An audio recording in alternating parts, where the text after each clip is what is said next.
जैसा कि आपने देखा कि जो बाइडेन ने कहा अपने व्हाइट हाउस के कल के ईद के संबोधन में कि पूरी दुनिया में इस्लाम सताया जा रहा है। मैं आपसे कहूंगा कि पूरी दुनिया में जो इस्लाम सताने की इन्होंने बात की है, वो जरा हमारे जोधपुर की कल की खबर ईद पर उसने कहा कि पूरी दुनिया में इस्लाम को सताया जा रहा है। तो जरा जोधपुर की खबर आप पहले देखिए कि जोधपुर में किसने किसको सताया है। ईद के दिन पूरी दुनिया में ये हिंसा करते हैं। इनका ये कोई त्योहार नहीं है, ये इनका पॉलिटिकल फिजिकल स्ट्रेंथ दिखाने का तरीका है। करौली पार्ट 2 जोधपुर, हमारे यहाँ इंडिया स्पीक डेली में लिखा गया है। जोधपुर में 40 गाड़ियां तोड़ी गई, युवक की पीठ में छुरा घोंपा गया, कर्फ्यू लगा था, इसके बावजूद ईद की नमाज के लिए सड़कों पर मुसलमानों की भीड़ उतर गई, तेजाब के बोतल फेंके गए, पुलिस वालों का डंडा छीनकर उन्हें ही पीटा गया। फोटोग्राफी आपको दिखेगा। और राजस्थान के इस जोधपुर में लगातार दूसरे दिन हिंसा जारी है। कई हिस्सों में कर्पूरा पूरी साजिश के तहत दंगाई सड़क पर निकले, जमकर हिंसा की। साजिश के तहत दिल्ली दंगे में ताहिर हुसैन के छत पर साजिश के तहत बड़े गुलेल, पत्थर, एसिड भरा बोतल, हथियार और सब आपको मिला। अंकित शर्मा को कैसे मारा गया, रतनलाल को कैसे मारा गया। दिल्ली दंगा पूरी चार्जशीट दिखाती है साजिश पीएफआई का हाथ।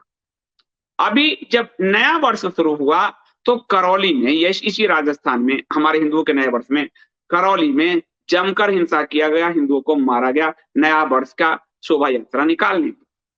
उसके बाद हमारी रामनवमी पड़ी। रामनवमी में आप देखिए कि आपको रामनवमी और हनुमान जयंती दोनों आसपास पड़ी। उसमें क्या, जहांगीरपुरी में दंगे किए गए, दिल्ली के जहांगीरपुरी में जमकर दंगे किए गए, हिंदुओं के शोभा यात्रा को टारगेट किया गया, पथराव किया गया, गोली, जहांगीरपुरी में गोली दागे गए। दिल्ली में भी आपको शाहरुख पठान, जिसको अनुराग साबित करने के लिए रवीश कुमार जैसे चप्पल चाट जो है बेचैन थे, गोली खुलेआम चलाए गए। बंगाल में दंगा, हिंदुओं को तो वहां से भगा ही दिया गया है, हिंदुओं का तो प्रदेश रह ही नहीं गया है। भाजपा शासन वाले मध्य प्रदेश के खरगोन में आपने देखा, अधिकारी जो हर टिड्डी वर्ग वाले सब अधिकारियों की मदद से दंगे किया, उन्होंने जमकर उत्पात चलाया, कर्फ्यू लागू रहा। उसके बाद जब कुछ पुरानी कार्रवाई के लिए बुलडोजर चले तो नेशनली कल ब्रिटेन की संसद में, ये देखिए अभी जहांगीरपुरी में गोली चला, ब्रिटेन की संसद में वहां की एक सांसद कह रही है कि वहां मुसलमानों के घर और दुकान पे बुलडोजर चढ़ा के रौंदा जा रहा, मुसलमान खतरे में, जो बाइडेन ने कहा। सेम बात, यानी विक्टिम कार्ड, वो आपको मारेंगे भी लेकिन आपको उफ भी नहीं करना। उफ करोगे तो आप ही दोषी ठहराओ। ये पूरी दुनिया में अब्राहमिक एकॉर्ड के तहत किया जाएगा। ठीक है। गुजरात के आनंद और खंबात में जमकर दंगे हुए। देखिए, मौत को सामने देखकर लोगों को अपने घर वालों को गंगा जल पिलाया। खरगोन में यही स्थिति थी। पड़ोसी ने पड़ोसी बेटी को उठाने का प्रयास किया, कोई बाहर ही नहीं आया, पड़ोसी ने पड़ोसी की बेटी को उठाने का प्रयास किया। ठीक है। कल अहमदाबाद में ये हुआ, जमकर ये हुआ। और उसके बाद जोधपुर में तलवारें लहराई गई। कबूतरों का चौक नामक जगह पर दीपक परिहार, एक हिंदू के पीठ में छुरा घोंपा गया। दिल्ली में रिंकू के पीठ में घोंपा गया था।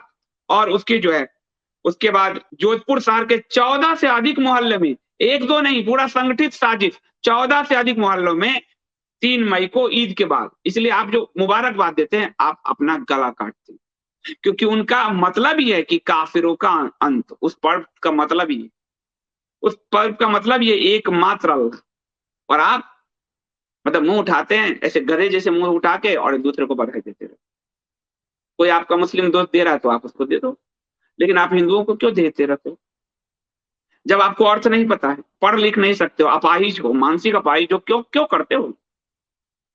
और पूरी दुनिया में कोई नहीं मिलेगा तो स्वयं के घर के वहीं मार देंगे, अपने घर की महिलाओं को उठा लेंगे, क्योंकि ये उनका, अब देखिए, क्योंकि वहां भी 2 दर्जे हैं, औरतों के पास दिमाग नहीं है, कहीं भी 2 ढूंढ लेंगे। ये देख लीजिए, ये देखिए, ये देखिए, ये देखो, ये फायरिंग चल रही, और आप मुंह उठाते हैं इन मुबारक। अरे कुछ तो शर्म करो, तुम्हारे पूर्वजों ने तुम्हें बचाया है, रामकृष्ण, पृथ्वीराज चौहान, महाराणा प्रताप, शिवाजी, कुछ तो शर्म करो। और नहीं कुछ होता तो चुल्लू भर पानी लो, ना करो, मर जाओ। बहुत आसान है। पृथ्वी पर बोझ क्यों बने? और ये जो जितने बोझ हैं, मैं इनके साथ कुछ होगा मैं खड़ा नहीं हूं, क्योंकि ये अपने खतरे को खुद बुला रहे। रिंकू ने मंगोलपुरी में रक्तदान किया था अपने उस पड़ोसी परिवार, हरे टिड्डे परिवार, और क्या किया उसके साथ? उसी ने पीठ में छुरा को। गणेश शंकर विद्यार्थी क्या गए थे कानपुर में, दंगे हो रहे थे, अपने एक हरे टिड्डे साथी को उसके घर पहुंचाने की, दंगों की भी सुरक्षित ले जाने, घर के दरवाजे पे छोड़ा और वापस लौटने के लिए मुड़े, पीठ में उसने छुरा को। इतिहास का पता नहीं है, मुंह उठाए, एकदम थुथने उठाए और मुबारकबाद। सर्वनाम की चीज नहीं है, समझ नाम की चीज नहीं है, मरने को लालायित हो, हद हो गई। तो जब जोधपुर शहर में 14 जगह इन्होंने ईद मुबारकबाद किया, 14 से अधिक मोहल्लों में ईद मुबारकबाद किया।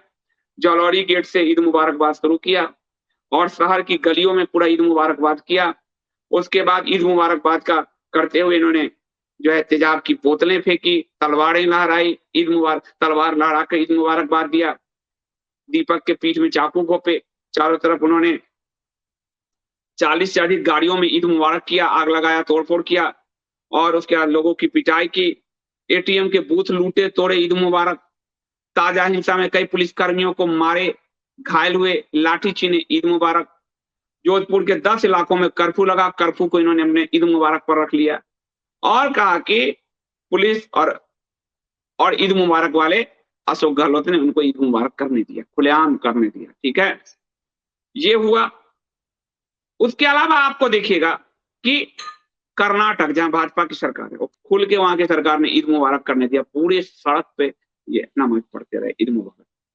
और जो बाइडेन क्या कह रहा है, छुचंदर के मुंह दिखाओ जरा, वो छुचंदर सुथना उठाकर क्या कह रहा है कि पूरी दुनिया में हरे टिड्डों पे हमला हो रहा है। सच क्या है, पूरी दुनिया में हरे टिड्डे द्वारा हमला, पर नहीं, द्वारा, नॉट ऑन, बाय,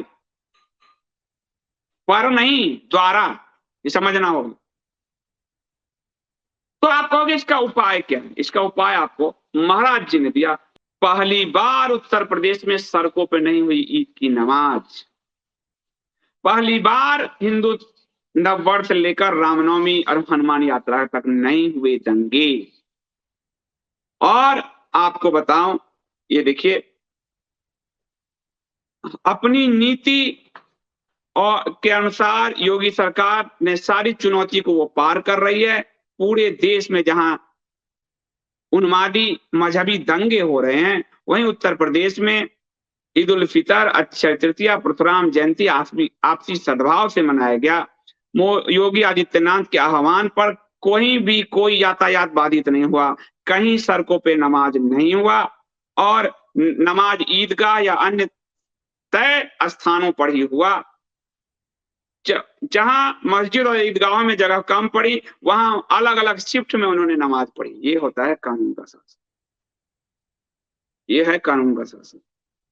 गुजरात में दंगे हुए, दिल्ली में दंगे हुए, मध्य प्रदेश में हुए, कर्नाटका में पड़ रहे हैं, कांग्रेस के राज में तो राजस्थान में सब हुआ ही, और वहां थुथना उठाकर बांग दे ही रहा है जो बाइडेन, थुथना उठाए। सब पूरे देश में दंगे पूरी दुनिया में हो रहे हैं। यहाँ जहां सबसे बड़ी पॉपुलेशन है, अमेरिका के टोटल पॉपुलेशन से थोड़ा ही कम है यूपी में, जहां सबसे ज्यादा यंग पॉपुलेशन है, वहां पे शिफ्टों में नमाज उन्होंने पढ़े खड़े होके। ईदगाह में जगह नहीं तो शिफ्ट में नमाज पढ़े गए। और पिछले वर्ष तक 50,000 से 1 लाख लोग सड़क पे नमाज पढ़ते थे, 1 लाख लोग सड़क पर उतर आते थे। ईद उल फितर ही नहीं, पहले अलविदा की नमाज के समय में भी ऐसी अभूतपूर्व स्थिति देखी गई थी, जब मुख्यमंत्री की अपील पर लोगों ने मस्जिद में ही नमाज अदा की। अपील क्या है? कानून का पहल, कानून का शासन। ठीक है, और एक ही दिन उनके ईद भी पड़े, इधर परशुराम जयंती भी, नहीं होने दिया कोई विवाद, नहीं होने दिया दंगा। शासन तो यही चाहिए ना भाई, शांति से चले। ईदगाह में नमाज पढ़ी गई तो परशुराम जयंती पर विभिन्न संगठनों के कार्यक्रम भी शांतिपूर्ण तरीके से हुए। और फिर इस पर जो है करीब 33,000 जगहों पे नमाज अदा की गई। 2800 स्थानों को चिन्हित किया गया, वो 33,000 जगह सब ईदगाह आदि में ही हुई, यहाँ कोई सड़क पे नहीं उतरा। यानी 33,000 जगहों पे नमाज, लेकिन कोई सड़क ब्लॉक नहीं। पूरी दुनिया में जहां ये ईद पे उत्पात मचा रहे हैं, वहीं उत्तर प्रदेश शांत रहा। तो यही तरीका है बाइडेन जैसे को जवाब देने का, कानून का राज, न कि पोलैंड में हरा टिड्डा बैठाने का। तो इनसे निपटने का एक ही तरीका है, कानून का राज, समानता का व्यवहार, ना कि इनकी सुपरमेसी, इनका प्रिविलेज, इनका विशेषाधिकार खत्म कर दो। सड़क पर ये क्यों जाएंगे? अपनी जगह पे जाएं। पूरे भारत के स्वतंत्रता आंदोलन को देखोगे, इनके विशेषाधिकार के लिए लड़े हैं और इसलिए हिंदू पे हमले किए। योगी सरकार ने समानता लागू किया, हिंदू मुस्लिम समान, औकात में आ गए। तो रास्ता वही है, फिर से दिखा दो, पहली बार उत्तर प्रदेश में सड़कों पे नहीं हुई ईद की नमाज। कितना भी जो बाइडेन और कितना भी यूनाइटेड नेशन अब्राहमिक एकॉर्ड के लिए आपको दबाना चाहे, आपकी सरकार को दबाना चाहे, रास्ता सिर्फ ये है, कानून का शासन। और इसलिए जहां जोधपुर और अहमदाबाद ढलते रहे, यानी जहां कांग्रेस के भी और भाजपा के भी दोनों शासन ढलते रहे, वहां एक व्यक्ति जो भाजपा के ही हैं लेकिन उनके शासन में पहली बार उत्तर प्रदेश की सड़कों पे एक भी मुस्लिम नहीं उतरे नमाज के लिए। शिफ्टों में उन्होंने नमाज ईदगाह में पढ़ी, भीड़ हो गया। तो यही दूसरा रास्ता है, यही मतलब उचित रास्ता है। इनके सुपरमेसी को, विशेषाधिकार को खत्म कर इनको समानता के धरातल पे खड़ा कर दीजिए। ये इतने डरपोक लोग हैं, तभी तो इन्होंने जब बदले थे। समानता जब मिलेगा ये बाद में आपके घर वापस भी आ जाएंगे। अभी चूंकि आप विशेषाधिकार देते हैं, इसीलिए वो उस विशेषाधिकार को नहीं छोड़ने के लिए अपने फिजिकल वर्चस्व को स्थापित करते रहते हैं। और दूसरा, वो चूंकि अब्राहमिक एकॉर्ड का पार्ट है और वो यूनाइटेड नेशन से लेकर अमेरिका और अरब तक आपको दबाव बनाएंगे, क्योंकि वो अपनी कयामत के लिए आप पे दबाव बना रहे हैं। आपको नहीं झुकना, किसी सरकार को, भारत की सरकार को नहीं झुकना है। लेकिन भारत की राजनीति में योगी और हेमंता दो ऐसे आए जो इनके सामने घुटने टेकने को तैयार नहीं है, जिसके कारण शांतिपूर्ण व्यवस्था आसाम में भी है और उत्तर प्रदेश में।